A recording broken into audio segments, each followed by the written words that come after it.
Muy buenas noches, muy buenos días, Metrópolis, con ustedes en otra entrega, ya con octubre casi despidiéndose, con buenas noticias, con tristes noticias, con entusiasmo que siempre hay que tener por aquello de a mal tiempo buena cara y que la esperanza no debe jamás fallarnos. Y dice ahí Tayana que la fe, bueno, hay que tener fe también. Un saludo muy, muy especial para nuestros amigos de Curinde en Curazao. Es uno de los auspicios más constantes, permanentes y apreciados que tenemos en Metrópolis desde hace muchísimo tiempo. Y así como le dedicamos un programa hace unas cuantas semanas, nosotros acordamos, Tayana Mora y yo, de continuar explicándoles a ustedes qué es Curinde, qué hace Curinde y por qué debemos cruzar a Curazao. Ya Esmerlin Rosario dice que tiene la cámara preparada y todo para hacer ese viaje a Curazao y estar en la zona franca de Curazao y enterarnos de cada detalle de lo que hace Curinde, una empresa emblemática en Curazao y que aquí la conocemos y estamos conociéndola cada día mejor. Un saludo como siempre a todo el personal que hace posible a Metrópolis y a ustedes por estar ahí desde 1998, como siempre hemos dicho y decimos. La semana pasada, hablando del simulacro, mencionábamos a Carlos Polanco, que no solamente es nuestro director, nuestro amigo, desde 1998, como decimos siempre, Smerlin, que lo hemos visto envejecer aquí, madurar. Lo mencionábamos a propósito de su trabajo como bombero durante mucho tiempo. Él agradeció la mención, pero no tiene que agradecerla porque es una realidad y un compromiso y una historia que enorgullece a su familia y a su comunidad. Lejos estábamos de pensar que una semana después tendríamos que mencionar de nuevo a Carlos Polanco, y si no fuera por el trabajo que está haciendo ahora mismo con nosotros, debimos entrevistarlo porque lo que ocurrió en La Vega, en Casa Mora, de nuevo pone en el tapete el tema de los bomberos. Y en sociedades y en momentos como este, donde o cuando reconocer lo que hacen los otros, lo que hacen otros medios no es frecuente. Nosotros sí vamos a dar el testimonio del compromiso que siempre hemos tenido con el cuerpo de bomberos del Santo Domingo, del Gran Santo Domingo, del distrito y del país. Y siempre hemos explicado en las distintas oportunidades que hemos tenido la ocasión de conversar gracias a la iniciativa de Carlos Polanco con miembros importantes del Cuerpo de Bomberos del Gran Santo Domingo. Nosotros siempre hemos recordado que en nuestra infancia y adolescencia en Puerto Plata, el Cuerpo de Bomberos estaba conformado por personas absolutamente capaces, filantrópicas y que el trabajo que tenían era enorme, imagínense, las casas de madera, pero además el respeto y la confianza que le tenía el pueblo. Ni siquiera en campaña política los candidatos mencionan el cuerpo de bomberos. Ya cada vez más se hace un esfuerzo personal, particular, con la iniciativa de ciudadanos comprometidos, pero eso no es problema de las autoridades. Pasó ahora en La Vega con un saldo realmente lamentable que enaltece al cuerpo de bomberos, así como está la comunidad cibaeña realmente conmovida y emocionada, triste por lo que ocurrió. Ese hecho debe servir para hacer un homenaje a esos bomberos que cayeron cumpliendo con su trabajo, pero también pensar y repensar la necesidad que tiene cada uno de las 32 provincias, cada uno de los 158 municipios en el país, de contar con un cuerpo de bomberos preparado, entregado y con esa conciencia de servir a los demás. La Casa Mora estaba ubicada en un edificio emblemático de la ciudad de La Vega. Nosotros queremos mucho a La Vega, hemos tenido contacto desde toda la vida con La Vega, nos encanta su gente, nos encanta ese centro histórico y ver arder Casa Mora de verdad que nos estremeció y saber luego la tragedia que ocurrió cuando los bomberos trataban de sofocar el incendio, de verdad que nos ha conmovido, reitero, mucho. Así que homenaje a esos 3 bomberos que cayeron cumpliendo con su deber y el homenaje continuo y constante a todos los hombres y las mujeres que dedican su tiempo, su vida, su sacrificio a servir a través del compromiso en los cuerpos de bomberos de los distintos lugares del país. Y ojalá este hecho que ha conmovido a las autoridades en La Vega, en Moca, en Santiago, sirva para repensar la importancia que tienen los bomberos en cualquier parte del mundo y en el país y las necesidades que tienen los bomberos. Bueno, y hubo calma en el país luego del discurso del presidente de la República.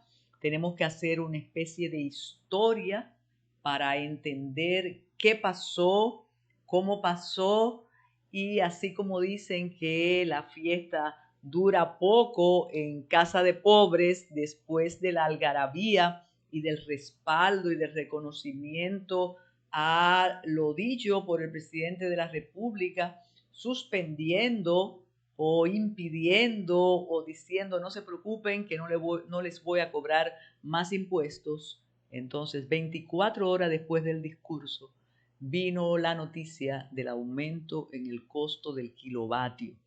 Y como decíamos en la promo, durante todos estos días previos a Metrópolis, quizás amerite otro discurso del presidente o una recomposición de ese aumento que va a traer, el aumento del kilovatio, que va a traer inconvenientes en el bolsillo, en el presupuesto de cada una de las familias dominicanas. Así que vamos a hacer una pausa para regresar con el discurso del presidente de la República y explicar cómo llegó el presidente al miércoles a decir, no, hay paz, aquí no habrá guerra. Así que hacemos la pausa, Smerling, y regresamos con ustedes.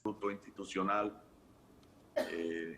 lamentando la tragedia que ocurrió aquí, que prácticamente le puedo decir que salió de la nada.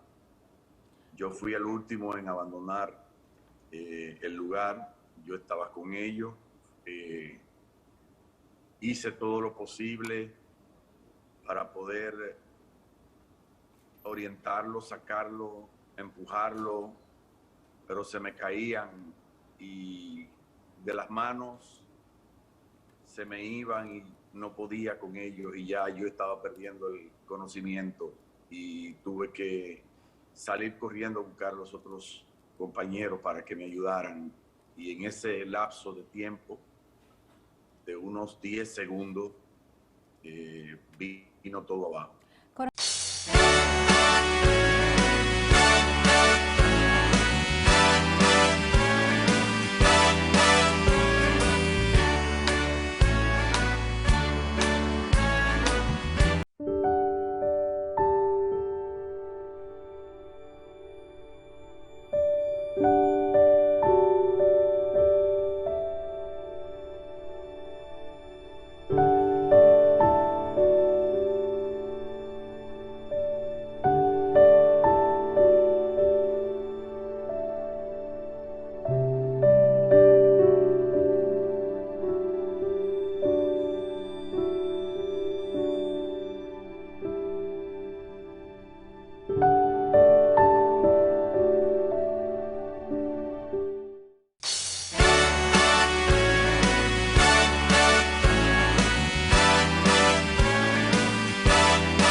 Después de unos días de intranquilidad, de especulación, de se puede o no se puede, de cuánto vamos a sufrir, cuánto vamos a tener que pagar, por qué no le cobran a los ricos, por qué no extienden el ITEVIS a otros productos, fue el tema durante una semana y alguito más.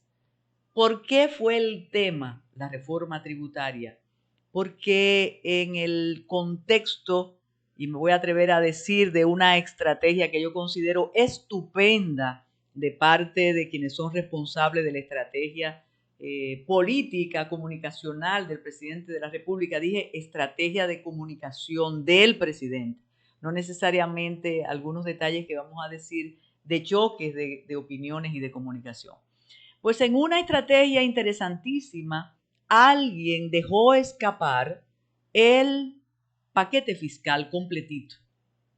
Decían que era apócrifo, que eso no era cierto, pero no solo que tenía sello, aunque ahora se hace todo que parece original, sino que detallaba de una manera consona con lo que habían dicho durante mucho tiempo funcionarios actuales del gobierno de don Luis Abinader cuando estaban en la oposición, de la necesidad de dirigir la manera de recaudar por tales y tales puntos de la tributación. Con este documento con 19 páginas también entraba en contradicción con la bonanza que han dicho desde siempre las actuales autoridades que tiene el país. Independientemente de los estragos de la pandemia, nos hemos ido recuperando. También el presidente dice que por el ahorro y por la vigilancia en el gasto, aunque los expertos dicen que por qué seguir tomando préstamos si tenemos ahí un dinero ocioso, pero decían, si estamos tan bien, ¿por qué tenemos que cobrar más? No, pero que hay ciertos déficits y además no debemos seguir tomando préstamos, suscribiendo préstamos. Bueno, pero ese era el planteamiento. Había una desesperación. Mientras esa desesperación y ese intercambio de ideas, esa conceptualización ocurría, es el presidente de la República que dice que va a hablar con el liderazgo nacional. Si iba a hablar con el liderazgo nacional, podíamos interpretarlo o lo interpretamos como que en efecto venía la reforma tributaria y él estaba buscando consenso. Mientras se decía eso, estaba el Consejo Económico y Social apoderado del diálogo y algunos representantes de los grupos empresariales e industriales decían, pero es que el lugar para discutir una reforma tributaria es el Consejo Económico y Social. Aparecen los dirigentes de la oposición o los líderes de la oposición diciendo no es el momento para hacer una reforma fiscal ni tributaria en el país, no podemos hacerla ahora, sería inoportuna. Entonces viene la negación del documento y dice, no, eso no tiene ninguna validez, eso se escapó. Otros decían, no, eso fue Hacienda que lo dejó escapar para que supiéramos y para recabar la opinión adversa o favorable a esa propuesta. Ocurre que el director de presupuesto dice que la reforma va sí o sí, entonces eso es otra gota para avalar la percepción y la convicción que la reforma iba. Luego el consultor jurídico del Poder Ejecutivo dice le estamos dando los toques necesarios y el poderosísimo ministro Macarrulla dice es que no podemos seguir así, ya hay que hacer transparente la tributación y cobrarle a alguien más que no sea los mismos sectores. ¿Cuál era el panorama entonces con esas declaraciones? Que el paquete iba, que la reforma tributaria iba. Sin embargo, el oído que dicen los representantes del gobierno que puso el presidente en el corazón del pueblo, lo puso y percibió que si eso ocurría, iba a haber un rechazo a su gestión que está tan bien colocada. Incluso el día del discurso, la firma Mitofsky colocó al presidente Abinader en una posición realmente interesante, de un 70% de apreciación. Entonces, él no podía arriesgar eso, con o sin repostulación. Creo que después del discurso, el presidente atravesó la barrera de los 100 y posiblemente tenga 120. Entonces, la estrategia fue interesantísima. Vamos a tirar este paquete, vamos a auscultar la reacción de las fuerzas políticas de la nación y del pueblo y en consecuencia actuamos para ganancia de aceptación, de simpatía y para mantener el clima de inversión, de paz, de armonía que existe en el país. No olvidemos, y eso lo comentamos la semana pasada, que el presidente recibió en Palacio a José Francisco Peña Guava, que representa una federación, representa a la mayoría de los partidos pequeños que conforman la oposición, que fueron aliados con el presidente de la República en las elecciones pasadas, y también se reunió, para sorpresa de muchísimos, con los representantes del Falpo. Al parecer, ellos les ratificaron lo que sus mediciones le decían. Presidente, no es el momento. Entonces, el miércoles, el presidente habla y vuelve la calma. Y ahí viene otro de los temas que vamos a tratar, porque hubo un desliz, porque el discurso se anunció para el día de la inauguración de la temporada de pelota, que le dicen la temporada invernal, como si tuviéramos invierno, y ustedes saben, como sabemos nosotros, y por eso me dijeron los muchachos, venga vestida de amarillo por el asunto de las águilas. Ustedes saben que esa es una pasión dominicana, seguir la pelota. Entonces, ¿cómo el presidente nos va a quitar el entusiasmo para ver a nuestros equipos ya en el campo de juego que ha permitido público? Eso no existió el año pasado y eso nos tiene muy entusiasmados, a pesar de que ya tenemos el cuarto brote, pero eso no va a ser tema hoy, realmente que no, es una realidad. Entonces, bajó la hora del discurso y se pronunció el discurso y vino la paz. Vino la paz. Después pudimos disfrutar tanto de la inauguración en Santiago como aquí en la capital, y eso es un tema que queremos abordar, aunque de pasada, en relación a lo de Khalil Aché, para no dejar de decirlo, aunque sabemos que eso es un problema que cuando se debió resolver no se resolvió. El presidente satisfizo a la mayoría.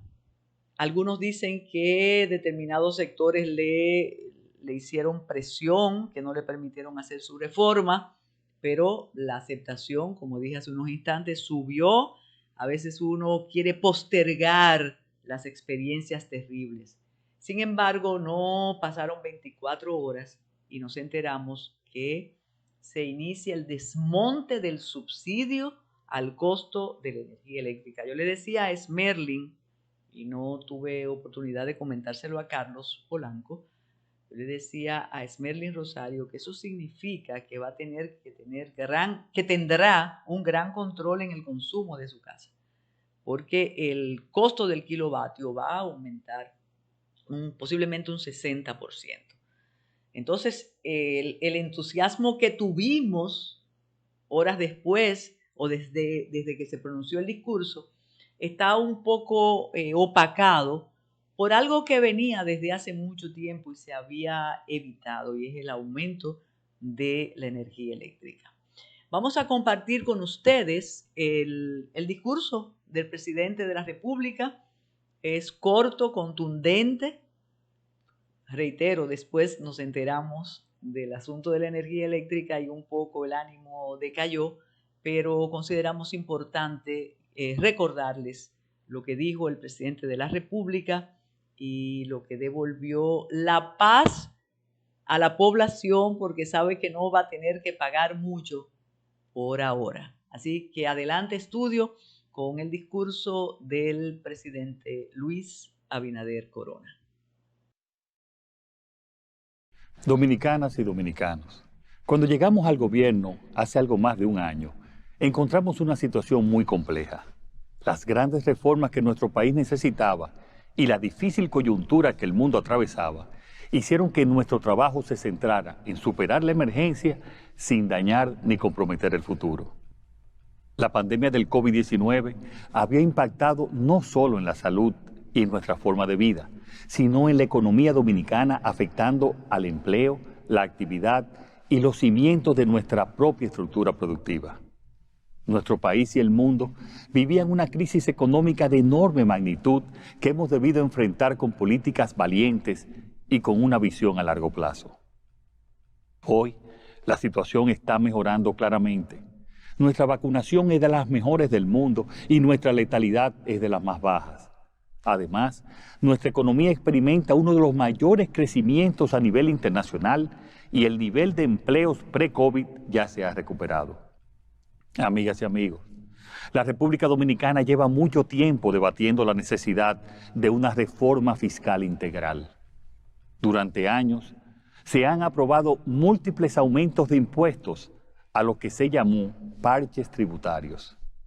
En el año 2005 se estableció un impuesto sobre hidrocarburos del 13%, que en el 2006 se incrementó al 16% y se aumentó el ITEVIS del 12% al 16%.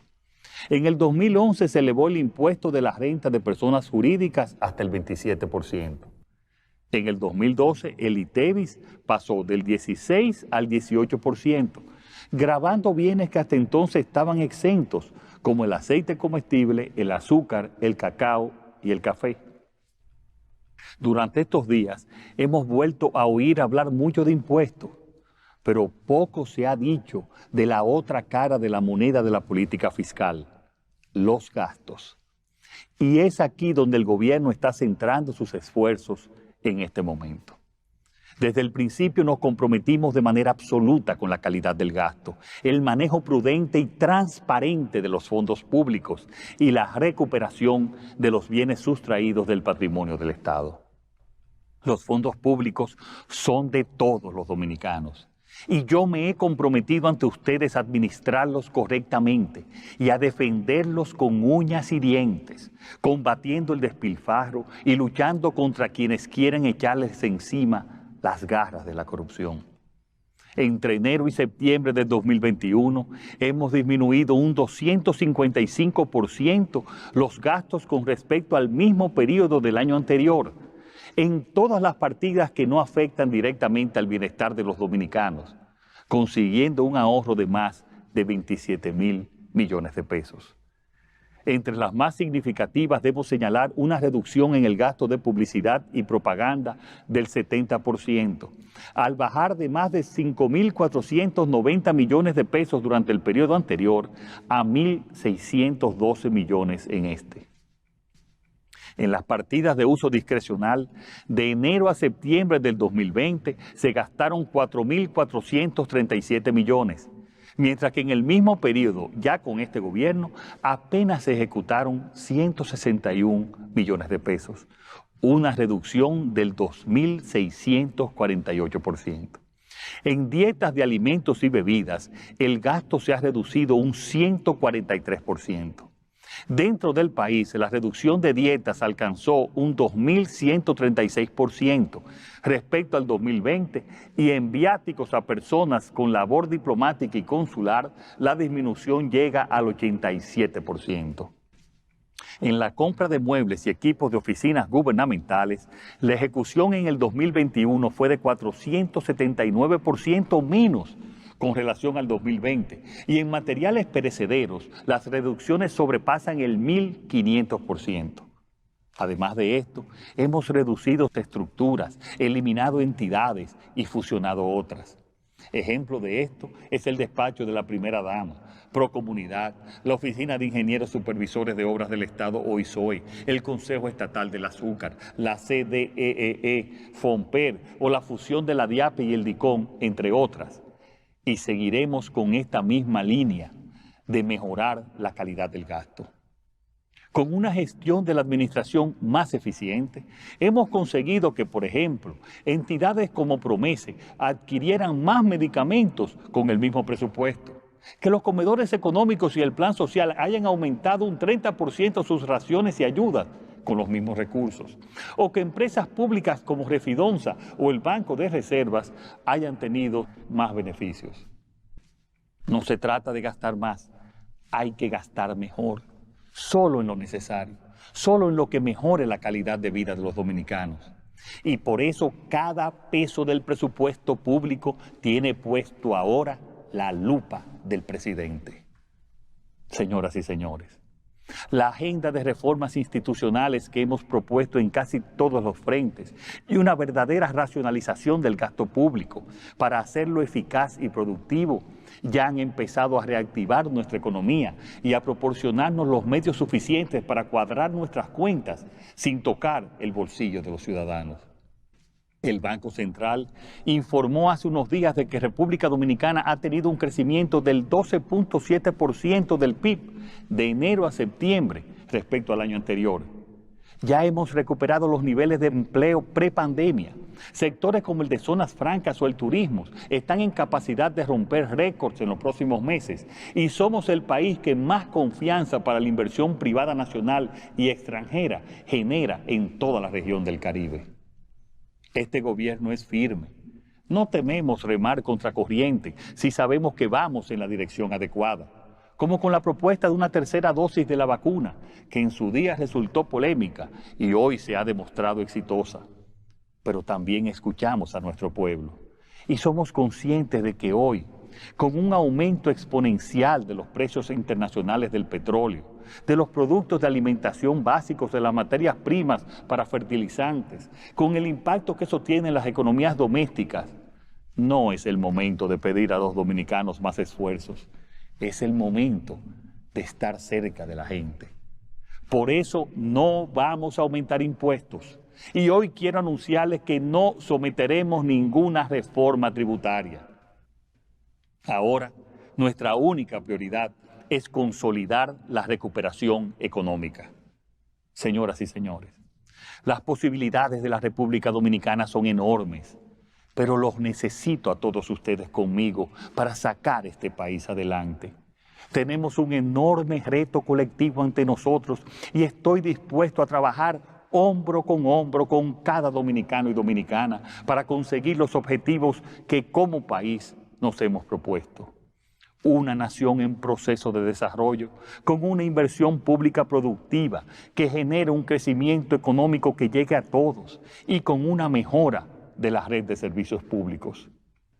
Ahí está la meta. Y aquí mi trabajo de cada día y mi compromiso sagrado para alcanzarla.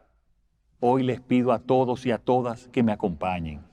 La única reforma que vamos a emprender ahora es continuar apostándole al crecimiento y la inversión para que los beneficios lleguen a todos los dominicanos.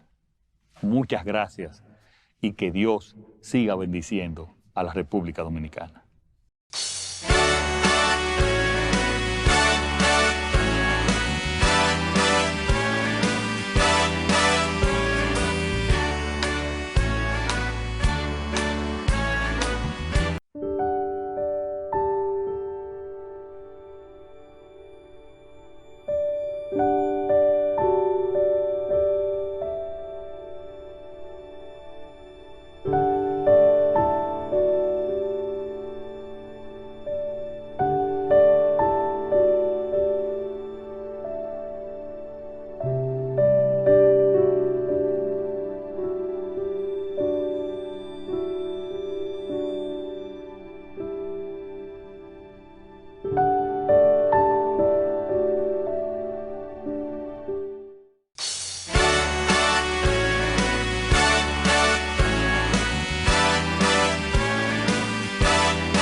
Interesante, muy interesante lo que ocurrió en el Senado de la República. Le he llamado la rebelión de los senadores o la rebelión en el primer poder del Estado. Se necesita el contexto. Desde hace un tiempo, distintos medios de comunicación, distintos representantes de los grupos de la sociedad civil han dedicado sus esfuerzos a denunciar los manejos oportunistas y las ventajas que tienen los representantes del Poder Legislativo en la República Dominicana. Aquello del barrilito, del cofrecito, de las exoneraciones, y están los pudores de cada uno de los senadores, de cada uno de los diputados y las diputadas en la palestra pública, junto con los desafortunados casos que ya están a cargo de las autoridades correspondientes nacionales e internacionales que tienen que ver con la supuesta comisión de infracciones relacionadas con lavado de activos y con el narcotráfico. Entonces, las justificaciones para el barrilito, para el cofrecito, dependiendo el cristal con que se miren, tú la puedes colocar en una balanza y decir, óyeme, pero el legislador de una comunidad alejada del distrito necesita responderle a la persona que le está solicitando algo, porque es que votaron por esa persona. Entonces yo te puedo decir aquí, tranquilita, desde Metrópoli, no, pero el legislador no está para eso. El legislador tiene que explicar en su comunidad que su función es otra y no el asistencialismo. Pero hay que conocer el país para saber cómo manejar esa aseveración lejos de la realidad de cada uno de nuestros municipios y de nuestras provincias.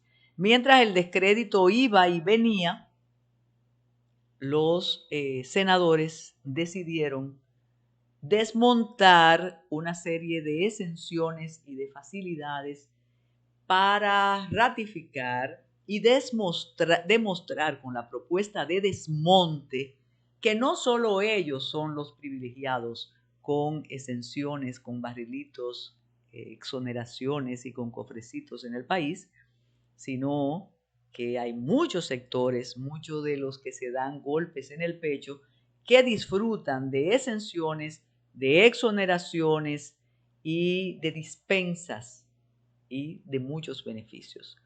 Cuando cuando el senador Victoria Yep convocó a la prensa y lo dijo, aquello fue realmente una explosión. Incluso los más sensatos dijeron, la propuesta no es mala, pero esos desmontes no se pueden hacer de la noche a la mañana. Esa suspensión o eliminación de exenciones, de favores fiscales, necesitan un proceso, sobre todo en lo que tiene que ver con turismo, con zonas francas. Los senadores hablan de que no solo es el Poder Legislativo que disfruta de exoneraciones en el asunto relacionado con la administración pública, sino que mencionaron otros organismos y demás. Pero independientemente de lo que lograron, de algo que subyace a todo esto, porque ellos dicen que solamente hay algunos trabajos de investigación que solo tocan a los políticos y no a los empresarios. Independientemente de eso, y ya después del discurso, la actitud tendrá que ser diferente, hay algo que en términos políticos llama la atención. Aunque el presidente sabe resolver esas situaciones de manera rápida antes de que tomen cuerpo y puedan afectarle su gestión y su poder. Estoy hablando en términos de poder, de contar con los mecanismos suficientes para lograr sus reformas. Siempre pensamos que el presidente tenía el poder legislativo a sus pies, no solo porque fueran PRMistas, sino porque senadores que pertenecen a otras denominaciones se sumaron a el presidente, a la corriente de Luis Abinader, el presidente de la República, en el Senado, y todo lo que él manda lo han aprobado sin ningún inconveniente. Entonces, ¿cuál es la lectura, independientemente, reitero, de la propuesta económica de exenciones tributarias que ha provocado a funcionarios actuales y a funcionarios de la pasada administración diciendo, perfecto, eso sería buenísimo, eso es una revolución, pero no se puede hacer de golpe y porrazo? Pero la pregunta, reitero, es, ¿ha perdido el presidente su ascendente en el Senado? ¿Está adscrito este movimiento a aquello que pretenden muchos sectores de desacreditar de manera contundente y definitiva a los políticos y a los partidos políticos y abogar por la privatización de todo y que solamente sean los buenos conocidos que ocupen posiciones y que rijan el país? Nosotros lo dijimos y lo hemos mantenido con la reforma policial. Llegó un momento que pensamos que se iba a privatizar la Policía Nacional. Luego la solución ha sido para algunos incomprensible, porque mientras llega la reforma, ahí está un director de la policía de la guardia vieja, de la mano dura, del dale para abajo. Entonces, el asunto en el Senado es ese. ¿Se han sentido tan agredidos los senadores que reaccionan de esa manera, un poco diciendo, nosotros somos el primer poder del Estado? Tampoco desacreditarnos de esa manera procede. Las elecciones se ganan en las provincias y en los municipios con el trabajo que hacen esos representantes del poder legislativo y de las fuerzas políticas que lo apoyan y lo respaldan y los proponen en las elecciones, porque ellos no se postulan solos. Y otro elemento muy importante, porque esto es un movimiento casi mayoritario del Senado, pero ha salido el senador Antonio Taveras como el que es diferente, el que es el bueno, el que es el que se atreve a enfrentar a sus camaradas, el que no se presta a ningún tipo de manejo turbio, espurio. Entonces, también ahí hay otra lectura. Interesantísimo realmente lo que está ocurriendo con los senadores. Se están llamando la atención y quizás un poco reaccionando de manera airada a tantas críticas que les hacen a su gestión, a su trabajo, sin quizás hacer alusión a lo positivo del trabajo, porque cuando necesitamos al Senado, cuando el poder político lo necesita, sí los convierte en aliados. Recordemos que de ahí salen, bueno, organismos que tienen que ver con la decisión del Poder Ejecutivo y que tienen que ver con el deseo de los grupos empresariales, y es a través del Senado que se conforma una serie de organismos autónomos. De modo que la evaluación de eso que está pasando es absolutamente importante e interesante. Sé que el presidente va a llamarlos a un almuerzo y van a salir todos con abrazos. Recordemos un enfrentamiento entre el veterano Bautas Rojas precisamente con el senador Antonio Taveras, y de un senador que tiene un respeto absoluto en su región, como es Dionis Sánchez, también con Antonio Taveras. O sea que ellos se han enfrentado ahí en el hemiciclo y eso ha salido, pero a quien no le conviene eso es al presidente de la República. Y comenzó la pelota, la temporada invernal en la República Dominicana. Es el tiempo, así como el día del 31 al 1 de enero, todos nos queremos muchísimo y todos nos abrazamos. La temporada de pelota sirve para la cuerda simpática, para yo decirte que si tú eres aguilucho no sirve, o si eres liceísta tampoco, o si eres de los gigantes menos, o si de las estrellas jamás. Este año hubo un percance casi clandestino y secreto. Tiene que ver con la historia, tiene que ver con la cobardía, tiene que ver con con esa manera que tenemos de unirnos para reclamar cuando nos roban dinero del erario, pero nunca en el país. Ustedes saben, quienes han escuchado y han visto este programa desde 1998 saben que eso yo lo he repetido ad infinitum y lo he escrito ad infinitum. Yo he dicho que el país se mueve, la sociedad se mueve, el sector clase media se mueve cuando le dicen fulano es un ladrón, vamos a pedir el dinero, pero por la violencia, por los crímenes, por la sangre, no lo hace. Y lo decíamos casualmente la semana pasada a propósito de la muerte del ingeniero Pérez Martínez Macorís, el hombre fuerte de la banda Colorado. Pues esta vez el torneo se le dedica a Khalil H. Khalil H, si usted hace una encuesta, tiene un 90% de aceptación en la República Dominicana. Murió con rango, fue una de las víctimas primeras del COVID. Mantuvo su rango en el ejército, siempre estuvo al lado de todos los gobiernos, de todos los presidentes, cabalgaba en los desfiles patrios, pero ocurre que el honorable señor Khalil H era un torturador durante la era de Trujillo, era parte de la cofradía. Tiene un mérito, y siempre lo he dicho, que jamás negó su amor y su fidelidad a la familia Trujillo y la lealtad, que es una virtud encomiable. Y él nunca disimuló, como esos trujillistas de la sombra o trujillistas tardíos, antitrujillistas tardíos, que hay muchísimos aquí. Entonces hubo una especie de resabio de decir cómo le dedican el torneo a Khalil H y él bajaba con Ramfis y Radamés a torturar, y hay testimonios, incluso yo recuerdo un testimonio, crecí con ese testimonio, que recordaba hasta el olor del perfume de Khalil cuando iba a reírse de los torturados y de los hombres que estaban ahí en las cárceles del Trujillato, desnudos, cubiertos de llagas, o su cuerpo convertido en llaga y demás. Pero Luigi Estrella, hijo de Estrella Sadalá, trató de recordar esa historia. Nosotros la estamos recordando, pero realmente si no se pudo enfrentar, juzgar o demostrarle todo eso en vida a Khalil H, y lo veíamos cabalgar en los desfiles oficiales, y lo vimos incluso activo en gobiernos presididos por víctimas del trujillismo y de la violencia.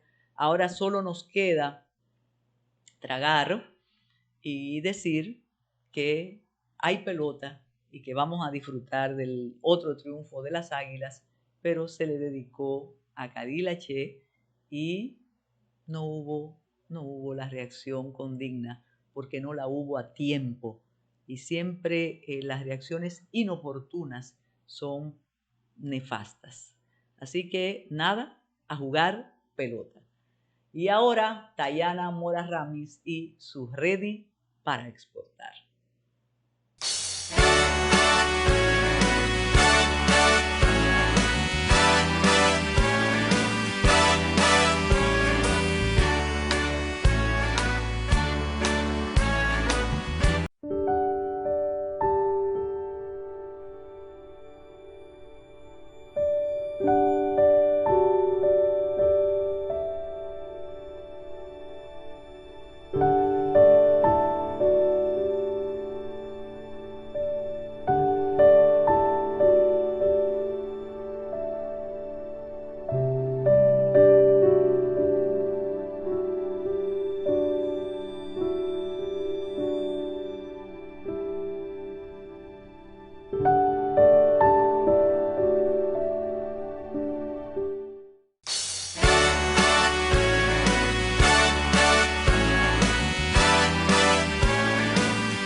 Cuando decimos que no hay mejor momento para exportar servicios que en el 2021, no estamos exagerando. Recientemente, en la en toda la conferencia de la Asociación Latinoamericana de Exportadores de Servicios que se ha organizado durante todo el mes de octubre con apoyo de Caribbean Export y de la Cámara Argentina de Comercio, hemos visto de las mismas empresas de los Estados Unidos, los mismos consultores que trabajan con las grandes empresas que invierten y que compran servicios, cómo ha crecido la demanda de servicios, no solamente tecnológicos, sino también servicios relacionados con otras áreas conexas a los negocios.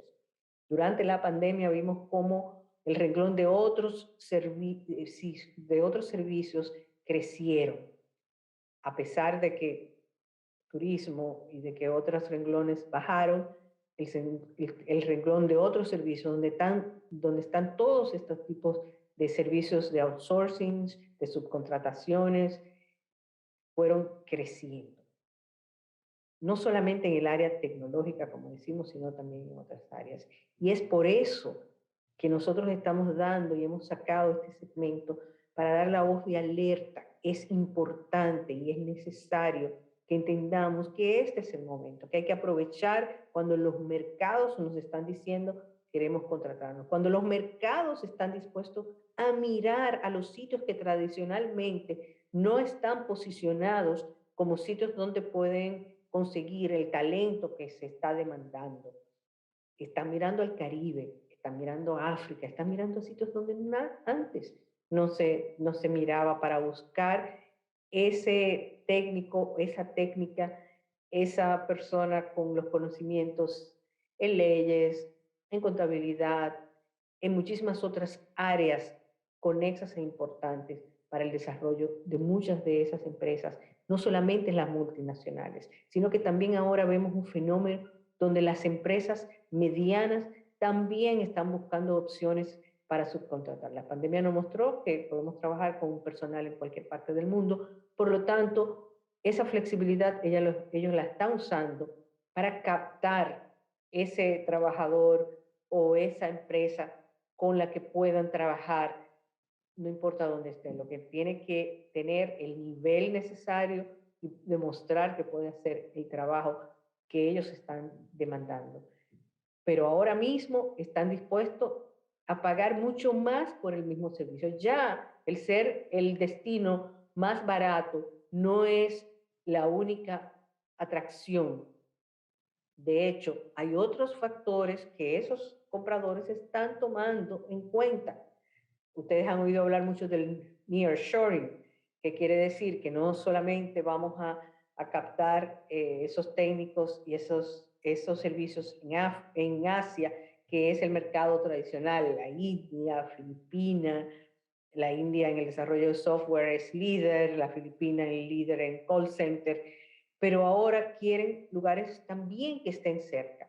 No van a dejar de hacer negocio con Asia, sino que quieren otras alternativas, quieren dividir los riesgos, dividir las canastas de riesgos, y entonces por eso están buscando alternativas más cerca de su destino. Norteamérica es el mercado principal para contratación de servicios, pero también en la Unión Europea. Otra área que se ha identificado y que se ha abierto es la misma América Latina. Hay empresas en toda América Latina que han crecido y que necesitan, para continuar creciendo, aliarse, subcontratar y aliarse con otras empresas en el Caribe. Y nosotros, en la República Dominicana, porque tenemos la capacidad de trabajar en inglés, de hablar en español, pues somos aliados importantes de muchas de esas empresas que pueden venir a ubicarse en nuestro país, pero que también nos pueden contratar a nuestros talentos. Y con esto no quiero decir simplemente que contraten a una persona para que haga un trabajo como un empleado remoto, que también hay oportunidades. Por eso se habla del microsourcing, de que se puede contratar servicios de una persona que esté en cualquier parte de la República Dominicana, siempre y cuando tenga internet y tenga las calificaciones necesarias para ello. Sino que también hay oportunidades para empresas pequeñas o para grupos de profesionales que se junten para ofrecer una serie de servicios que se están subcontratando. Análisis de data, por ejemplo, requiere un conocimiento no solamente de la tecnología, sino también conocimiento de la materia de la data que se va a analizar. Así que los abogados, los médicos, en el área de salud, hay demandas de muchos servicios conexos que no son simplemente un médico o una enfermera. Tenemos que pensar en todas esas oportunidades y tenemos que aprovecharlas como individuo, como empresa y como país. Otra área importante que hemos visto en todas estas conferencias es la necesidad de seguir empujando para que se eliminen trabas en el área de exportación de servicios. Uno de los grandes riesgos y de los grandes problemas que tenemos en promover el servicio es que muchas veces la contribución de ese sector a las economías es un poco invisible.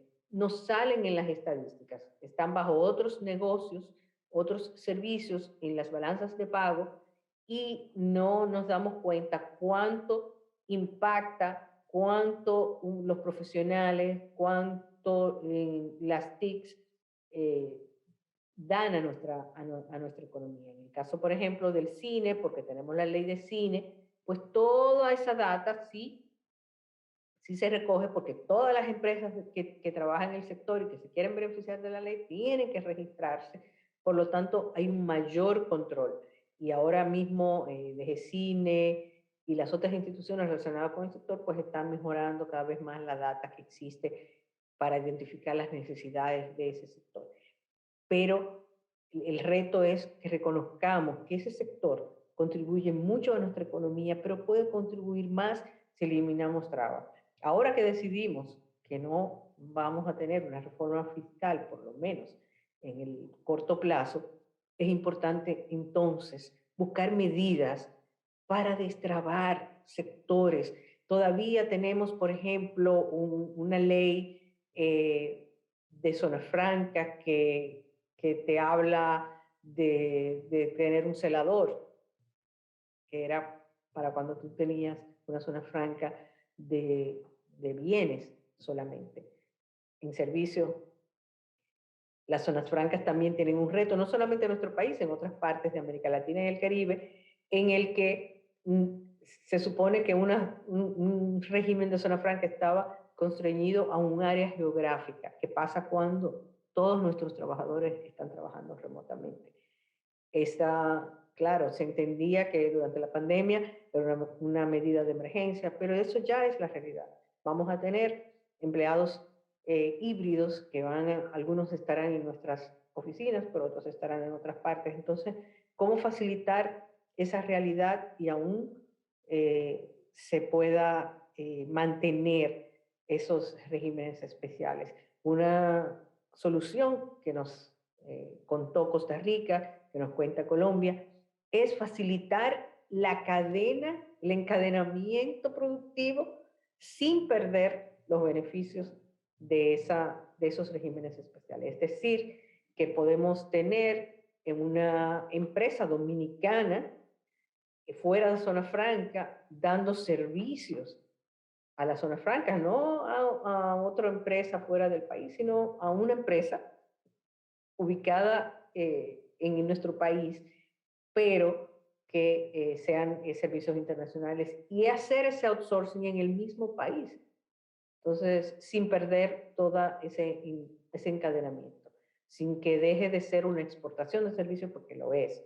Entonces, ese cambio de mentalidad que ha permitido que se desarrollen otros renglones, otras áreas y que se complementen industrias que ya están en regímenes especiales, pues es algo también que debemos hacer como país. Y el último punto que quiero traer a colación es la necesidad también de que apoyemos en las negociaciones internacionales a nivel de la Organización Mundial del Comercio. Esta semana pasada, la presidenta de la Coalición de Servicios de los Estados Unidos, por ejemplo, nos hablaba de lo importante que es extender el moratorio que existe sobre el tema de comercio electrónico y de seguir tratando de ganar mayor acceso de mercados.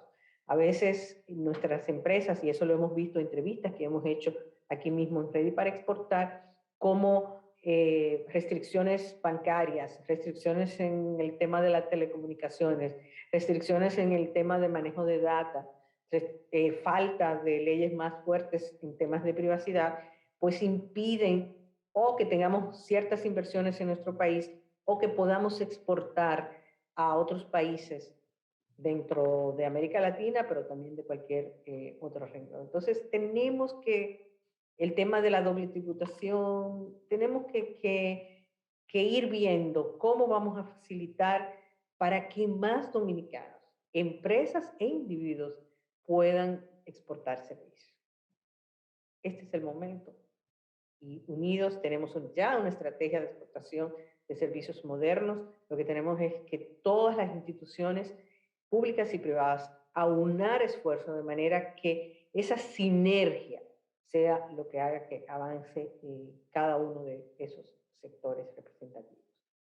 Y por último, antes de terminar, quiero invitarles primero a la conferencia última dentro del ciclo de conferencias de la Convención de ALES, que será la próxima semana sobre industrias creativas, música, cine, animación.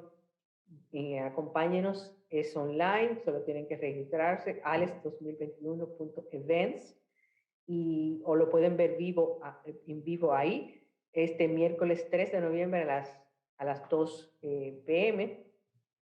Y también invitar a las empresas que estén listas o que estén exportando, estén listas para exportar, a que participen en el encuentro de negocios que está organizando Caribbean Export con el apoyo de ALES y de las coaliciones de servicios de todo el Caribe. Es una oportunidad extraordinaria donde ustedes pueden poner sus servicios, su capacidad y enlazar no solamente con el resto de América Latina, con empresas con las que pueden ser aliados estratégicos o que pueden contratar sus servicios, sino que también hay una consultora internacional contratada para hacerles citas con empresas en Europa y en Norteamérica.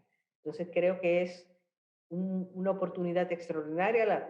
Estos encuentros de negocios B2B van a ser el 10 y el 11 de noviembre, pero usted tiene que inscribirse ya. Aquí está el enlace, aquí abajo donde usted pueden inscribirse, pero de todas maneras pueden ver más información tanto en la página de Caribbean Export, caribbeanexport.com, en la página del evento de ALES o en nuestra página de readyparaexportar.com, donde ustedes pueden también ver muchas de las entrevistas que hemos hecho que refuerzan estos datos que le hemos dado del sector servicio. Este es el momento para exportar tu talento.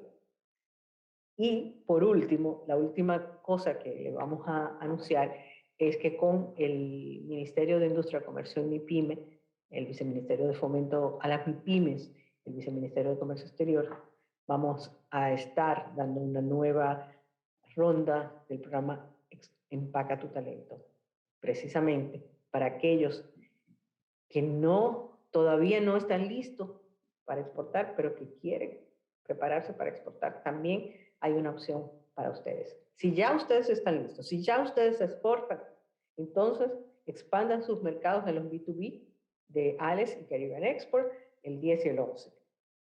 Y si todavía no están listos y quieren preparar su plan de exportación, entonces participen en el programa Empaca tu Talento. Los esperamos la próxima semana en Ready para Exportar y en Metrópolis. Y por favor, únanse a nosotros. Exportar servicios es el futuro, no solamente de la República Dominicana, pero queremos un futuro fuerte para ustedes como empresa y para nuestro país.